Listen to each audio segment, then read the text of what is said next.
By threatening a tariff war with China, Donald Trump has essentially thrown a deck of cards into the air. We don't know yet where each will land. While it appears that both the US and China would suffer in a trade war, the pattern of loss is going to be very difficult to predict, says Jamie Murray, Bloomberg Economics chief European economist.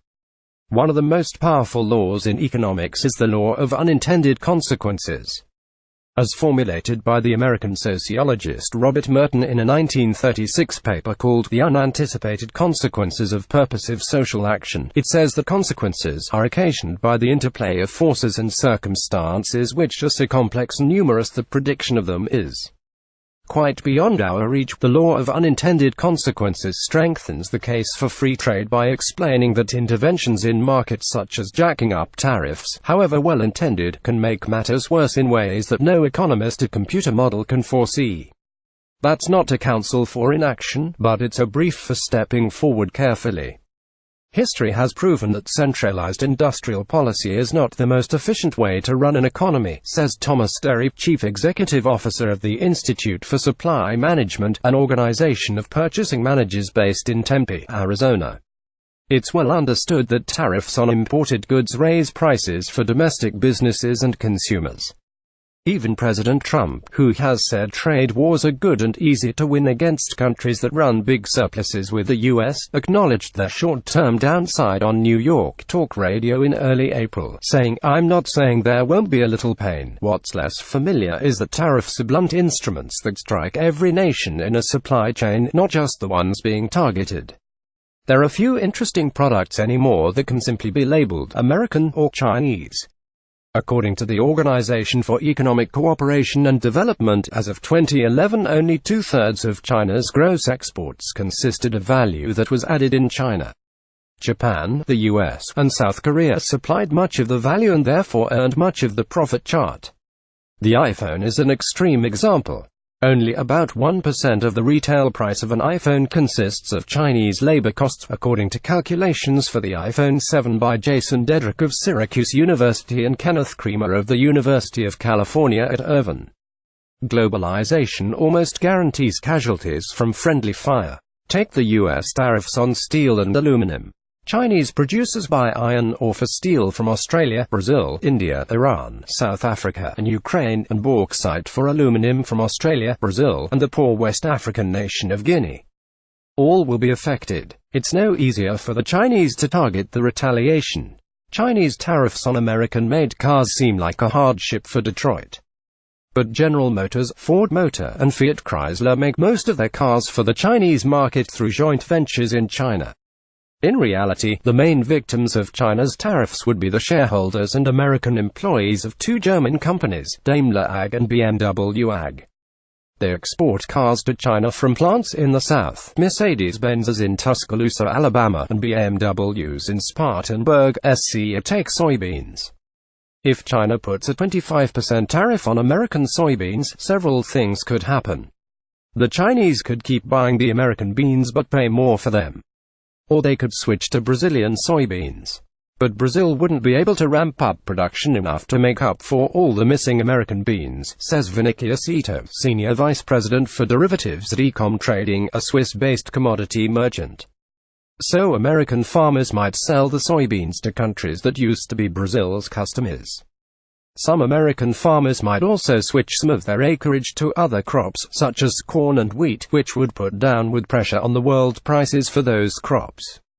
American livestock producers could benefit from lower feed prices, says Wallace Tyner, a Purdue University agricultural economist. As the soybean scenarios show, the global trading system is like a heart that adapts to damage. When one artery is blocked, collateral vessels grow to do its job. Computer models show that the harm of tariffs diminishes over time as suppliers and consumers learn to adjust. But the damage never goes away completely because the tariffs force commerce away from its ideal configuration. A tariff, like any other tax, creates a deadweight loss by stopping transactions that would benefit both buyers and sellers. The Trump administration is correct that China charges higher tariffs on American products, such as cars, than the U.S. charges on Chinese ones.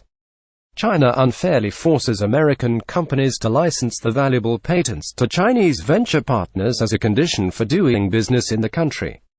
And China erects non-tariff barriers to foreign companies to give an edge to favor domestic ones in sectors such as tech and finance. The question is what to do about it.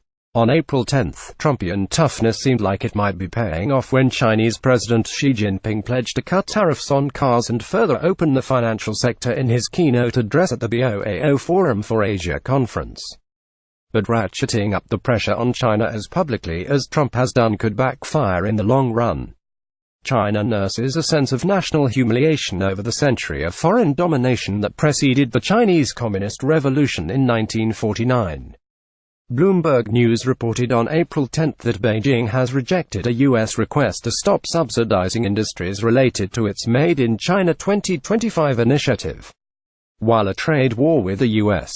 would be disastrous for China, national pride might impel Xi to fight on. The country has several levers remaining. It could block Qualcomm Technologies Inc.'s pending purchase of NXP Semiconductors NV. As part of an effort to bolster Chinese chip makers, it could keep life difficult for American financial institutions and other service providers, which collectively run a trade surplus with China. It could allow or force its currency to depreciate, which would make its products more competitive. In extremis, it could stop selling the U.S. rare earth elements, which are used in high-tech magnets among other devices and are produced mainly by China. The list of Chinese products that the U.S. wants to slap 25% tariffs on is bomb-using, malaria diagnosis kits, human blood anti-serum, chainsaws, pump-action shotguns, railroad tracks, and turbo-propellers, to name a few. It's hard to pick up what the rhyme or reason is, says Dartmouth College economist Robert Johnson. Derry, the CEO of the Institute for Supply Management, says he thinks Trump is playing chess with the Chinese. It's to create maximum political pressure and get all these issues on the table, he says. Maybe. But American business leaders are getting nervous about the consequences of Trump's threats, intended or otherwise. Even the U.S. Chamber of Commerce, which has been cautious about inviting the president's wrath, posted an essay on its website by its chief economist, J.D. Foster, that included this phrase about the state of the U.S. economy, directed to no one in particular. This is a rare moment. Enjoy it, and don't screw it up. With Keith Shea, Tatiana Freitas, Gabrielle Coppola, and Toulouse Olorunipa.